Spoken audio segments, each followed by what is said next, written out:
The Zealot is Backfire's new model of electric skateboard, which now has a dual belt drive system. This is a first for the company, and to be honest, it's a little long overdue. I think that they should have made this board 6 months to a year ago to appease those who prefer having belt drives over hub motors. The board is very similar to their G3 model with a few noticeable differences. The deck is pretty much the same as their G3, except it's purple now. The deck is made out of bamboo and fiberglass and sports the same shape as their previous longboard models. Still has plenty of flex, but one thing that I noticed is that the flex felt a little bit saggy, at least compared to the X-Way flex. The X-Way has a bit more of a springier feel, but the Zealot never bottomed out, and the slight sag honestly doesn't feel bad. I just think it's worth mentioning that not all flex is created equal. The wheels that they're using are the same 96mm wheels as before. They're good wheels with plenty of urethane to roll on, and they seem pretty resistant to cracks and chips. But of course, we'll do a stress test in the future to see how they hold up. For those who don't think 96mm is big enough, they're partnering up with Cloud Wheels to release 105mm wheels. When these come out, it'll be interesting to see if the 10mm difference offers a smoother ride and even some light off-road action, or if there's any difference in top speed. I don't have them yet, but you know that if I do, we'll be doing some tests for show. Trucks are the same calibers in the front, caliber clones in the back. Can't complain about these trucks. They are good, standard longboard trucks. Can you upgrade the bushings for a different ride? Yes. Can you add a double kingpin truck for a more carvy, surfy feel?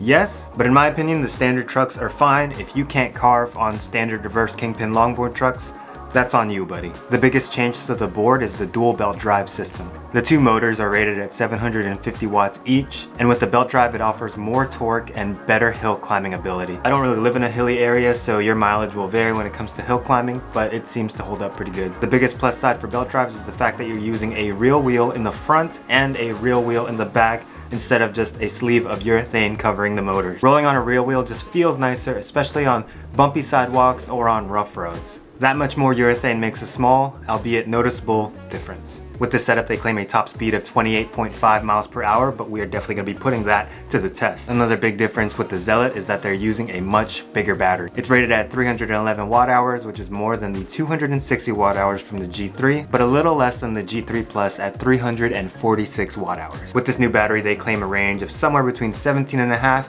to 22 miles. Of course, that would depend on how and where you ride. There's also a built-in light. It's not enough to light up the road in front of you, just helps you become a little bit more visible, which is a good thing. And they have an app coming soon. At the moment of recording this, I don't have the app. I don't think it's out yet, but it's coming soon. But let's go ahead and put all this to the test and see if the Zealot is better late than never. On the Backfire Zealot. Hello, fellow electric riders. A couple of one wheels behind me. That's a good sign. I'm ready to roll. Let's ride in eco mode, just sort of test things out. Let's go through all the different speeds. I am not going the right way. Pro tip, make sure you have your board set to the correct direction you want to go. All right, stand still, no push. This is eco mode. Shoo.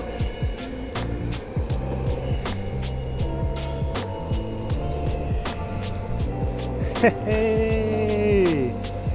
Definitely eco. I don't think we're going very fast at all. Just for perspective, I weigh around 180, maybe 190 pounds with gear. The board is fully charged, and I think we're just about topped out in speed when it comes to eco mode. The deck, certainly very flexy. I said before, this might be their flexiest deck yet. The last deck I tried was their carbon fiber deck, which had some flex, but definitely nowhere near a bamboo deck. I think I have the truck set up kind of tight right now. They still carve pretty well. I actually kind of like eco mode. It's not exactly the fastest mode out there, but it's definitely a lot of fun to just like practice your carving, you know? Get that flow state going. 96mm wheels going up these sidewalk little red bump things. Felt pretty good. I have my truck set up fairly tight right now. I didn't adjust them at all. I think if I loosen them up, It could make slaloming these just a little bit easier, but did it pretty good. All right, sidewalks. You see the flex in the decks, absorbing some of that heat, some of that bumps, and the fact that these wheels are pretty big also helps with that too. Just bouncing and cruising over everything. And a brake test. Nice and tight. Shall we test out sport mode now? I think we shall. Go. Woo! Okay, actually, much more kick. Way more. Oh my god, acceleration's actually kind of nuts. Woo! Yo! Yo! Woo! I scared away those birds. Ooh, there's a yappy dog. Yo! Sport mode a little nutty. I think we're just about topped off here in sport mode. Woo! Yeah! Yeah! Oh. Tears out of my eyes. And brakes are also very good and responsive in sport mode. That's good. I actually really like the brakes on this. Let's go over the sidewalk on them. Oh! My trucks, again, aren't very loose.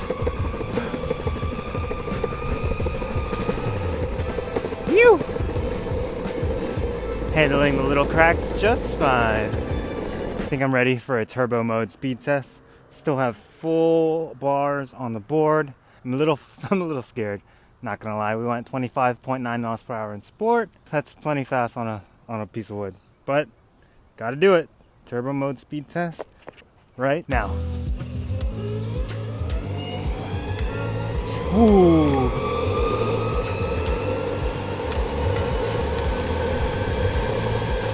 Yoo-hoo! Hey, very stable. All right, and brakes because we don't want to get hit by cars. That was beautiful. That wasn't too bad at all. I didn't feel that scary. That was actually a lot of fun. I wish I was wearing glasses though because the wind was rushing through my face and my eyes were just all. But yeah, turbo mode accomplished. So we've now done speed tests in all the different modes, eco, sport, and turbo. Were you guys surprised by any of those speed test results? Now to conclude my test, I just want to sort of do a real world range test. I'll be mainly riding in sport mode, not always fully topped out on speed, but not, crawling either. Do lots of braking, lots of stops, just sort of how I would normally ride, in the real world. And this is the fun part of the test, especially on a gorgeous day like today. The bumping and flexibility, cracky sidewalk portion of the test. Well, the board certainly passes in that department. That was a really big bump. Let's see if I can thread the needle. Ooh. Whoa.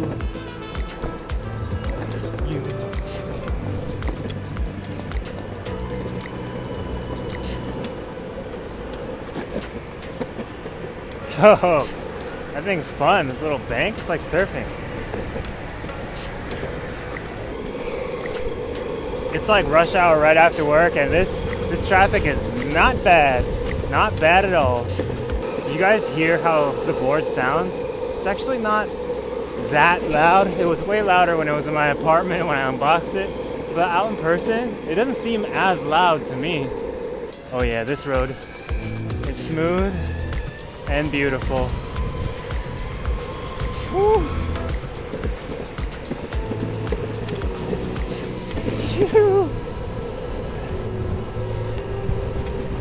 Hey, yo, this board's fun. I really like the deck. The deck is flexy.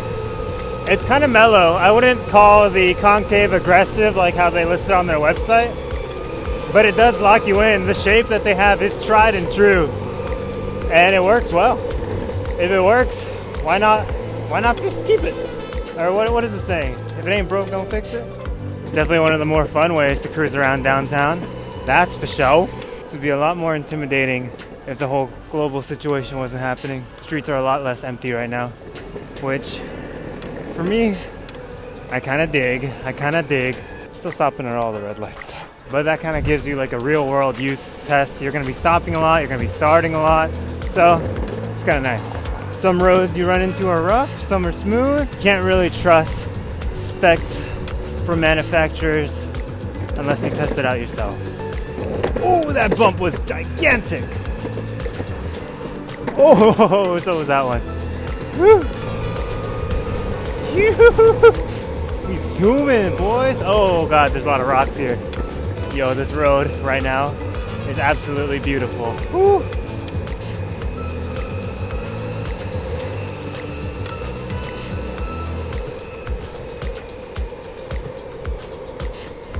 Woo. Yeah, buddy.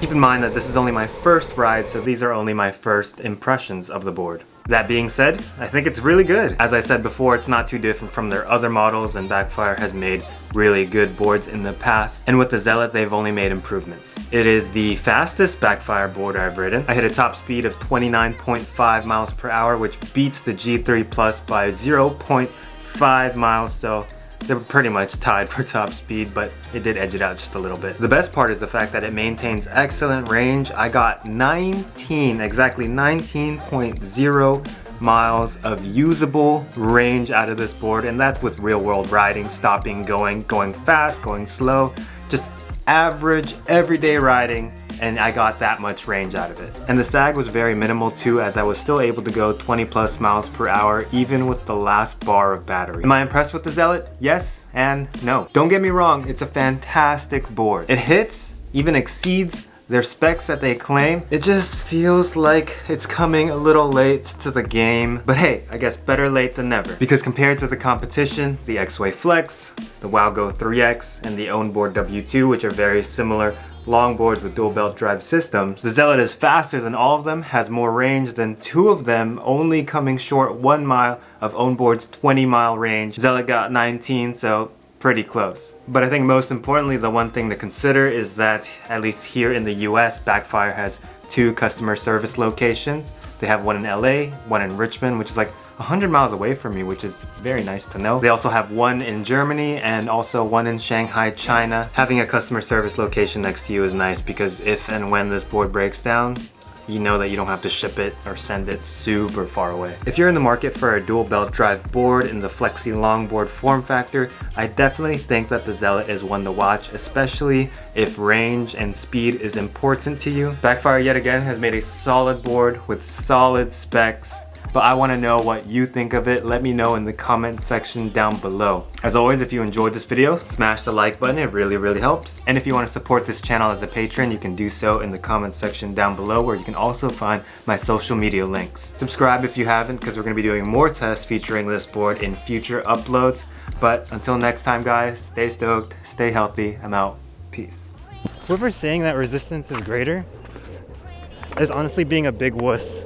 It's a longboard, man. It's fine. It's easy to push. It's not hard at all.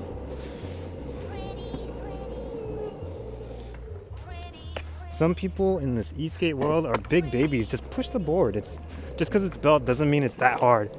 It's fine. Just push a little harder.